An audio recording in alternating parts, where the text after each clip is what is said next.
여러분 안녕하십니까, 진성호입니다. 윤석열 전 검찰총장의 이른바 고발 사주 의혹으로 지금 정치권이 요동치고 있습니다.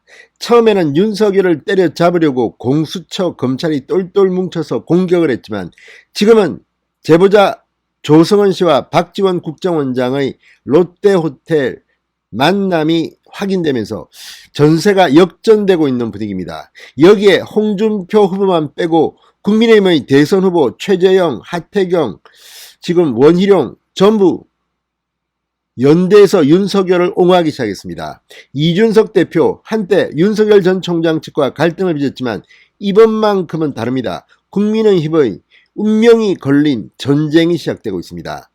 자, 이런 가운데 이 국민의힘의 대선 후보 경선도 째깍째깍 시간이 가고 있습니다. 15일날 1차 컷오프를 합니다. 12명 중에서 8명을 뽑는 겁니다. 그런데 4명 중에 낄 가능성이 높은 후보 한 명이 오늘 중도 하차했습니다. 박찬주 전 대장입니다. 자, 그리고 오늘 국민의힘 대통령 후보 경선 과정에서 중요한 행사가 있었습니다. 그동안 정책 발표 PT 같은 것들이 2차례 있었고 또 국민면접관 진중권, 박선영 교수 등의 압박 면접이 있었습니다. 이번에는 인간적 면모를 볼 수 있는 그런 행사가 오늘 있었습니다. 자, 오늘은 윤석열 후보가 맨 마지막이었고 홍준표 후보 등이 좀 앞쪽에 있었습니다. 인간적인 면모를 물어보는 자리, 김현주 부대변인의 특유의 과거 이 방송 진행자로서의 실력이 돋보인 그런 자리였습니다. 윤석열 전 총장에 대해서는 연애 경험담, 홍준표 후보에 대해서는 개그맨 시험을 볼 뻔했다는 그런 일화 등이 쏟아졌습니다. 최재형 전 감사원장의 이 지체장애 친구를 위한 봉사활동 같은 것들도 소개됐습니다.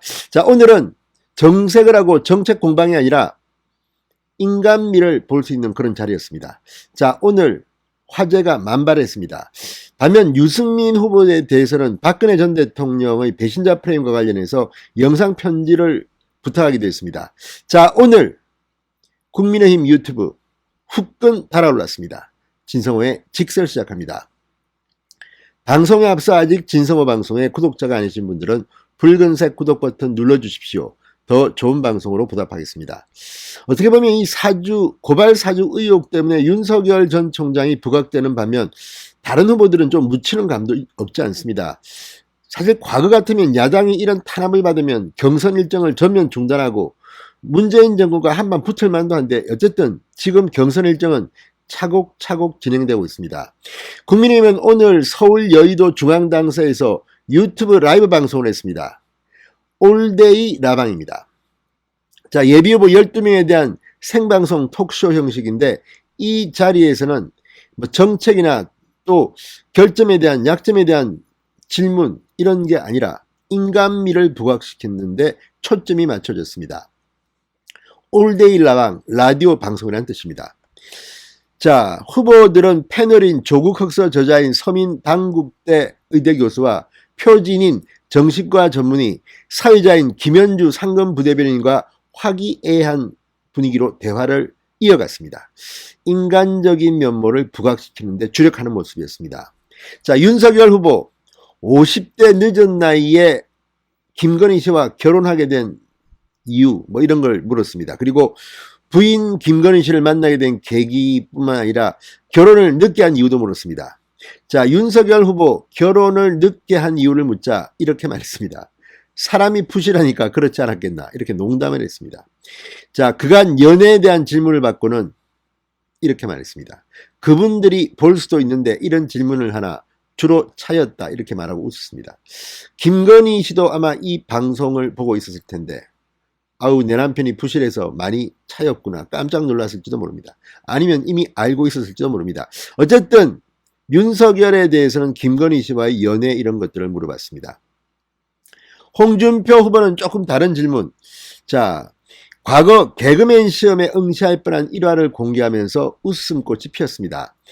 홍준표 후보는 최근 2030 세대에게 높은 지지를 받게 된 데 대해서 MZ세대는 솔직하고 말 뱅뱅 돌리지 않고 자기 소신대로 사는 사람들인데 이들과 제 캐릭터가 우연히 맞아떨어지면서 폭발하게 됐다고 자평했습니다.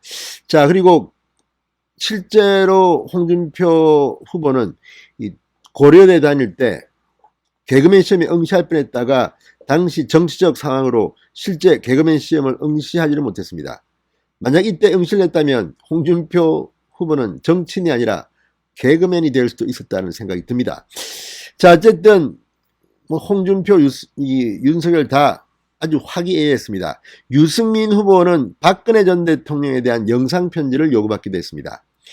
유승민 후보는 박근혜 전 대통령이 잘못된 길을 가기 전에 제가 더 강하게 모두 다 던지고 더 강하게 옳은 길을 갈 수 있게 말했으면 어땠을까 하는 아쉬움이 크다고 답변을 내놨습니다. 다른 후보들에 비해서는 조금 무거운 분위기였습니다.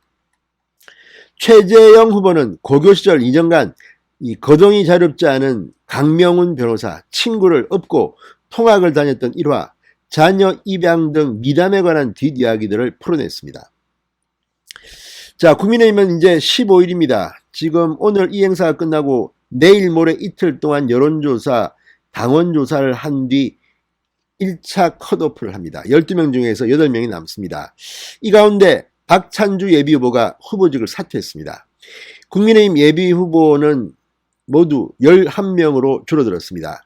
박찬주 후보는 모든 후보가 훌륭하지만 군 통수권자로서 강단 있게 안보를 바로 세울 분은 홍준표 후보라고 판단했다면서 홍 후보 지지를 선언하고 사퇴했습니다. 자, 어쨌든 이제 국민의힘 대선 후보 경선이 점점 더 달아오르고 있습니다. 오늘은 상당히 밝은 인간미 넘치는 행사가 있었습니다. 그리고 내일 모레 여론조사 등등을 해서 15일 1차 경선이 끝나면 이제부터는 TV 토론 등 상당히 치열한 경쟁이 시작될지도 모릅니다. 진성호의 직설이었습니다. 여러분 감사합니다.